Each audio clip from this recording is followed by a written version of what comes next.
ये कहानी शुरू होती है 18वीं सदी ऑस्ट्रेलिया से। हम एक बच्चे को देखते हैं जो छोटे से रोते हुए बच्चे को चुप करवा रहा है। अचानक उसे किसी ने आवाज दी और वो वहाँ से चला जाता है। अब दूर खड़ी एक औरत जो ये सब देख रही थी आगे बढ़ और बच्चे को अपनी गोद में उठा लेती। बच्चा धीरे धीरे करके चुप हो जाता है और ये औरत अब अपने गले से एक माला उतार कर बच्चे के गले में डाल दी। वो फिर बच्चे को एक झरने के ऊपर लेकर गई। अचानक उसे पता नहीं क्या हुआ, बगैर किसी वजह से वो बच्चे को झरने से नीचे फेंक देती है, जो चीज काफी हैरान कन थी। ऐसा करने के बाद वो सीधा चर्च में गई। अपना गुनाह कबूल करते हुए कहती है कि मुझसे बहुत बड़ी गलती हो गई है। फिर बहुत जल्द ये खबर सुनने को मिलती है कि उस औरत को उसके किए की सजा मिल चुकी, जो मौत ही थी, और वो भी बहुत बेरहमी से। हम उसकी लाश को जंगल में देखते हैं, जिसे कुर्सी से बांधकर लिटाया हुआ था और उसका सर पिंजरे में कैद होता है। तभी कोई अनजान आदमी वहाँ आता है, जो औरत की उंगली काट कर एक कपड़े में रख लेता है। इसके बाद हम कहानी की मेन कैरेक्टर को देखते हैं, जिसका नाम एग्नेस था। एग्नेस एक गरीब किसान होती है जो अपने भाई और मॉम के साथ रहती थी। उसकी उम्र 17 साल। आज उसकी शादी है, जिस वजह से वो खुश लग रही थी। अब एग्नेस, उसका भाई और मॉम, ये तीनों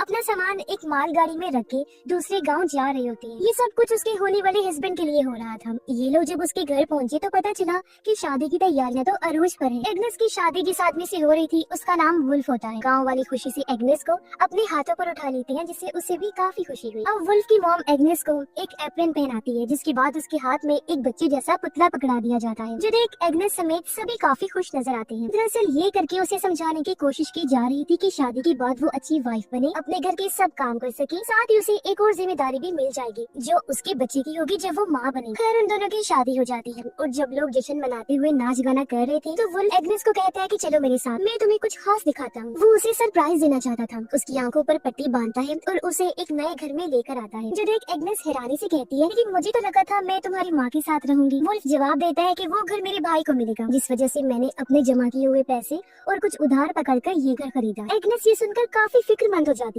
उसने फौरन कहा कि उधार पैसे लिए हैं आपने, मगर क्यों, और अब आप ये कर्ज चुकाएंगे कैसे? वुल्फ मुस्कुराते हुए जवाब देता है कि तुम टेंशन मत लो, ये मेरा काम है, सब ठीक हो जाएगा। उधर सुबह से शाम हो गई थी। गांव वाले अभी भी डांस कर रही होती, साथ ही बहुत ज्यादा शराब पीने की वजह से वो नशे में धुत होते हैं। एग्नेस देखती है कि वुल्फ भी फुल नशे में है और अपने दोस्त से बातें कर रहा है, जिसकी कुछ देर बाद एग्नेस की फैमिली भी वापस जाने का फैसला करती है। उसका भाई एग्नेस को कपड़े में लिपटा हुआ एक तोहफा देता है। वो जैसे उसे खोलती है तो ये उस औरत की कटी हुई उंगली थी, जिसे सबके सामने मौत की सजा सुना दी गई। उसका भाई कहता है कि ये तुम्हारे लिए एक तरह से किस्मत की चाबी है, तुम अपने हस्बैंड के साथ भी अच्छे से रहोगी और बहुत जल्द तुम्हें माँ बनने की खुशखबरी भी मिलेगी। ये सुनकर एग्नेस बहुत ज्यादा खुश हो जाती है और दोनों बहन भाई गले मिलते हैं। उन्होंने कहा कि हम एक दूसरे को बहुत याद करेंगे। फिर एग्नेस जब अपने नए घर आई तो वो उसी उंगली को चूमती है, फिर उसे अपने बिस्तर के नीचे रख देती है, मानो जैसे ये उसकी किस्मत अच्छी कर देगी। ऐसा करने के बाद वो गॉड से दुआ करने लगी, मुझे एक अच्छी वाइफ बनाना और बच्चे भी जल्दी देना। अब कुछ देर बाद वुल्फ नशे की हालत में घर आता है। एग्नेस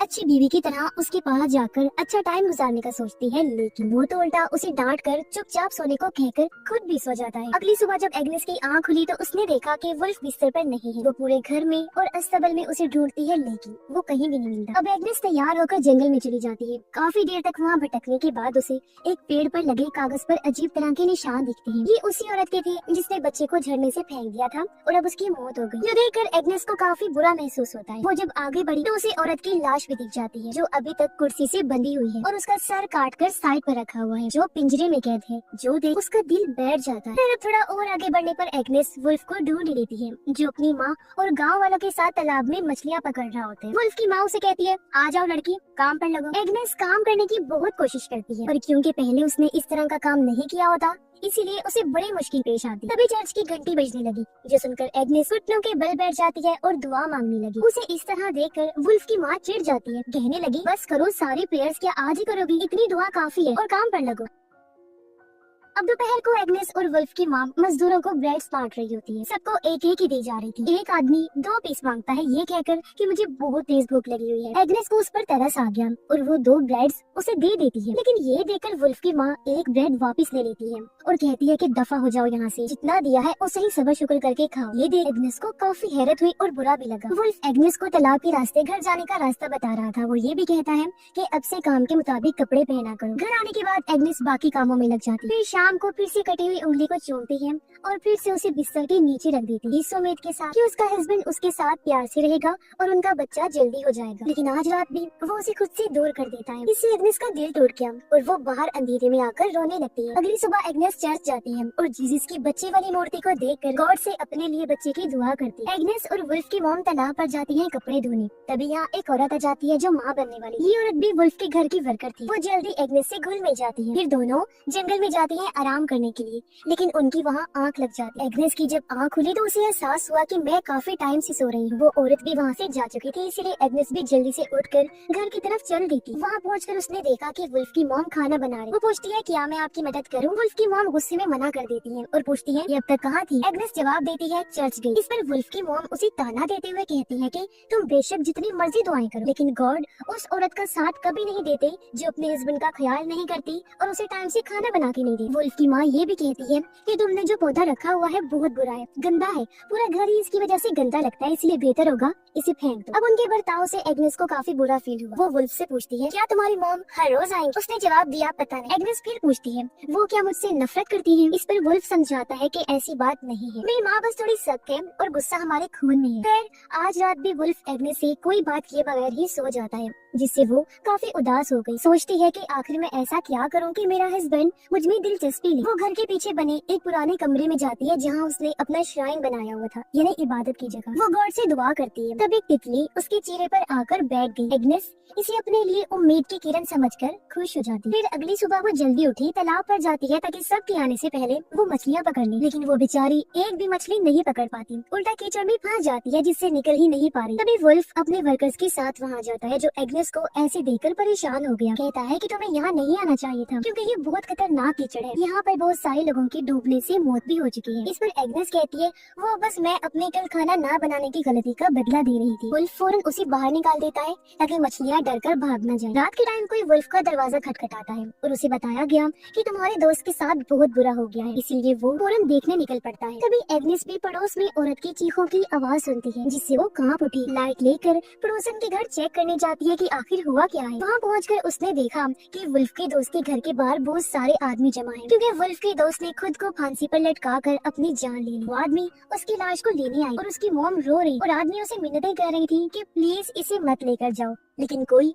उसकी बात नहीं सुनता। वो उसकी लाश को एक कैरेज पर रखकर वहाँ से ले जाते हैं। ये सब देखकर एग्नेस काफी डर गई। वो सहमी हुई घर लौट आती है, दुआ करने लगी कि मैं हमेशा हर बुराई से बची रहूं। अगले दिन वहाँ पर फादर आए। वो कहते हैं कि वुल्फ के दोस्त की लाश को दफन नहीं करना क्योंकि अपनी जान लेना बहुत बड़ा गुनाह है। शुरुआत में जिस औरत ने बच्चे को झरने से फेंका था वो उसका अपना ही बच्चा था, लेकिन उसने तो अपना गुनाह कबूल कर लिया था, तो उसे फिर भी तकरीबन माफ कर दिया गया। माफी भी किया कि दर्दनाक मौत तो फिर भी उसे दी गई, लेकिन क्योंकि उसने अपना गुनाह कबूल कर लिया था इसलिए उसकी आत्मा हेवन यानी जन्नत में जाएगी। और वुल्फ के दोस्त ने खुद अपनी जान लेकर इतना बड़ा गुनाह किया कि उसकी आत्मा गुम हो गई है और वो पक्का हेल यानी जहन्नुम में ही जाएगी। चर्च से बाहर आने के बाद एग्नेस देखती है कि वुल्फ के दोस्त की लाश को बाकी गुनाहगारों की लाशों के साथ सड़ने के लिए कूड़े में फेंक दिया है। अगले दिन एग्नेस जब खेतों में काम कर रही थी तो उसे फीमेल वाला मसला हो जाता है, जिससे वो बेचारी मायूस होकर रोने लगती है क्योंकि उसने माँ बनने की दुआ की।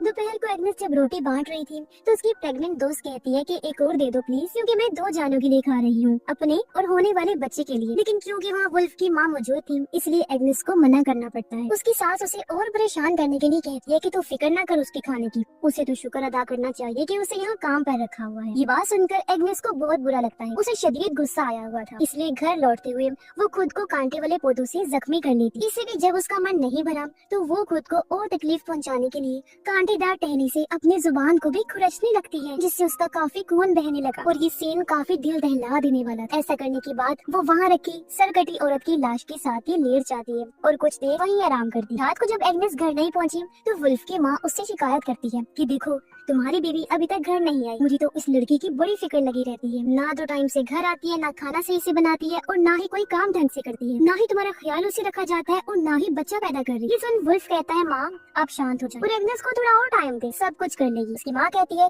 तुमने भी गलती की है, तुम्हें इस गाँव की किसी लड़की से शादी करनी चाहिए जो ये सारे काम भी करती और तुम्हारे बच्चे भी पैदा कर। अब वो लोग इस बात से अनजान थे कि एग्नेस बाहर खड़ी हुई उनकी सारी बातें सुन रही है। वो दुखी होकर रोने लगती है, दिल ही दिल में सोचती है कि मैं वुल्फ की माँ को कैसे बताऊँ कि बच्चा पैदा होने में मेरा कोई कसूर नहीं है बल्कि उनके बेटे का है। खैर अब घर लौटने की बजाय उसी सरकटी औरत की लाश के पास आ जाती है। अपना मन हल्का करने के लिए पूरी रात उसे गाना गाकर सुनाती रहती है। अगली सुबह वो वुल्फ के घर जाने की बजाय अपने पुराने माँ वाले घर जाती है, जहाँ वो खिड़की से अपनी माँ और भाई को देखती है जो आराम से बैठकर नाश्ता कर रहे हैं। कुछ देर बाद उसका भाई अस्तबल में आया, जहाँ वो एग्नेस को सोया हुआ देखता है। उसकी माँ भी आ गई। एग्नेस उन्हें बताती है कि मैं अपने हस्बैंड के घर में नहीं रह सकती, मुझे वहाँ डर लगता है। इस पर उसकी मॉम ने कहा कि बेटा वही तुम्हारा घर है, मैं भी तुम्हें अपने पास नहीं रख सकती। हाँ, लेकिन जब भी तुम्हें कोई मुसीबत होगी या तुम परेशान हुई तो मैं तुमसे मिलने फौरन आ जाऊंगी। इसीलिए वो मायूस होकर घर के पास ही बैठ जाती है। दोपहर को यहाँ वुल्फ आता है। वो एग्नेस से कहता है कि उठो मेरे साथ घर। लेकिन जब एग्नेस ने इसके लिए मना कर दिया तो वो उसके भाई की मदद से जबरदस्ती उठाकर अपने घर ले आता है। एग्नेस घर के सभी कामों को करने से मना करती है। उसकी हालत देखकर लग रहा था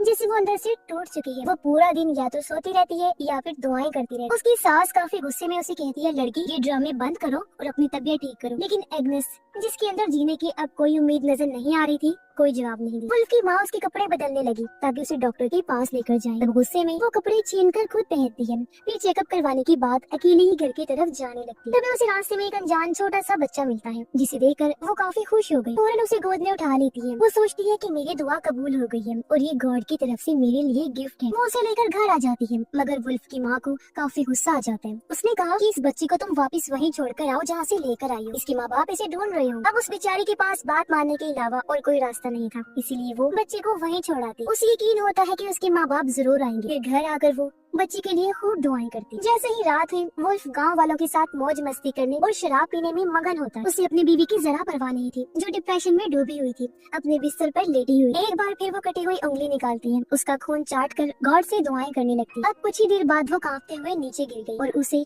ऐसे ख्याल नजर आने लगते हैं जिनका हकीकत से कोई ताल्लुक ही नहीं होता। फिर जैसे ही उसकी आंख लगी, उसे एक ख्याल नजर आया। वो मिट्टी खोदती है, जमीन में गड़ी हुई उसे अपनी लाश मिलती है, जिससे वो समझ गई कि मुझे दफना दिया गया है। फिर अचानक ही उसकी आंख खुल गई। उसने देखा कि वुल्फ उसका गला पकड़ के खड़ा है। वो दंग आ चुका है और उसे समझ नहीं आ रही है कि अब वो एग्नेस के साथ क्या करे। फिर अपने गुस्से पर कंट्रोल करके वो कमरे से बाहर चला जाता है।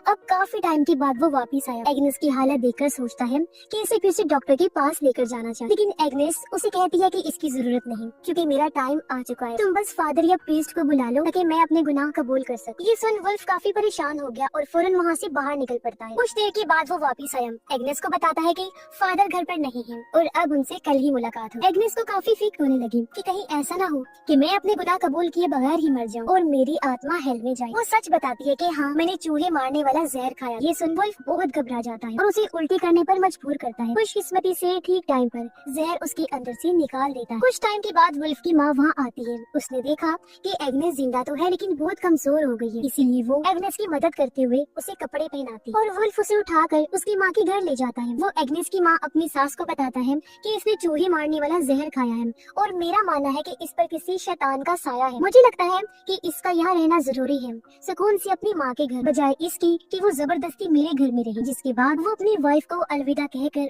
वहाँ से चला जाता। अगली सुबह हम देखते हैं कि एग्नेस पहले से बेहतर हो गई है और अपने कमरे की साफ सफाई करती, फिर तैयार होकर अपने घर वालों को अलविदा कहकर घर से निकल जाती है। वो जंगल में पहुंची, जहाँ उसे बच्चों का एक ग्रुप नजर आया जो खेल रहे थे। एक बच्चे से पूछती है, क्या तुम मुझे यहाँ के श्राइन के बारे में बता सकते हो, मैं तुम्हें पैसे दूँ। बच्चा इसके लिए मान गया और जब ये दोनों श्राइन तक पहुँची तो एग्नेस उसे कहती है कि तुम भी मेरे साथ दुआ करो। बच्चा मान गया और ये दोनों श्राइन के अंदर जाकर दुआ करने लगती है। लेकिन अब अचानक एग्नेस लड़के की गर्दन में चाकू घुसा देती है, जिससे वो जख्मी होकर नीचे गिर गया। एग्नेस उसे पकड़ लेती है। बच्चा गिड़गिड़ाता है, प्लीज मुझे मत मारो, लेकिन वो कई बार चाकू से वार करके उसकी जान ले लेती। फिर उसकी लाश को देखकर कहती है, अब तुम गुनाह नहीं करोगे, तुम बच्चे भी थे इसलिए गॉड की नजर में तुम एक फरिश्ता बन चुके। फिर वो चर्च गई। अगले दिन फादर से मिलने की बात करती है। रात में वो अपने बाल काट लेती है और अगले दिन फादर के सामने अपने सभी गुनाहों को कबूल करने लगी कि मैं सबसे पहले अपने हस्बैंड को खुश नहीं कर सकी। फिर मैंने अपनी सास के बारे में उल्टा सीधा सोचा, अस्तबल के जानवरों की भी देखभाल नहीं कर सकी और कोई काम ठीक से ना करके अपने इन लोगों पर मुसीबत लाई। आगे वो कहती है, मैंने एक अच्छी बीवी बनने की बहुत कोशिश, लेकिन मैं नाकाम रही और मैंने यही सोचकर चूहे वाला जहर खा लिया था कि कोई मेरी मदद नहीं कर सकता। इनके अलावा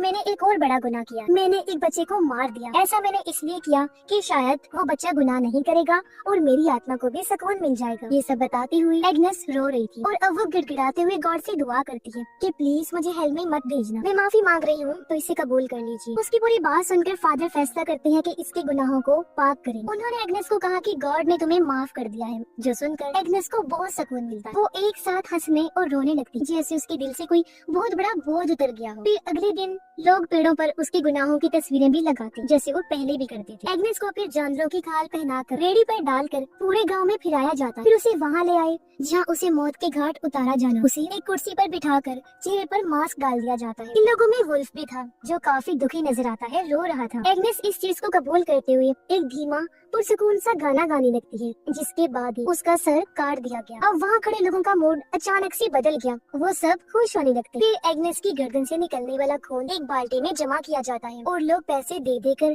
अपने कप्स और ग्लास को भरने लगते ताकि पी सके, क्योंकि उनका मानना था कि उसने अपने गुनाहों को कबूल किया, उसकी दुआ और माफी कबूल हुई, इसीलिए उसका खून प्योर है, पाक है और उसका खून उनकी जिंदगी में खुशहाली लाएगा और अच्छी किस्मत देगा। अब गांव वाले खुशी से झूम उठे, नाचने लगते, जबकि एग्नेस का सर एक पेड़ पर लटका दिया जाता है और एग्नेस की कहानी के खात्मे के साथ ही ये फिल्म भी इधर ही खत्म हो जाती है।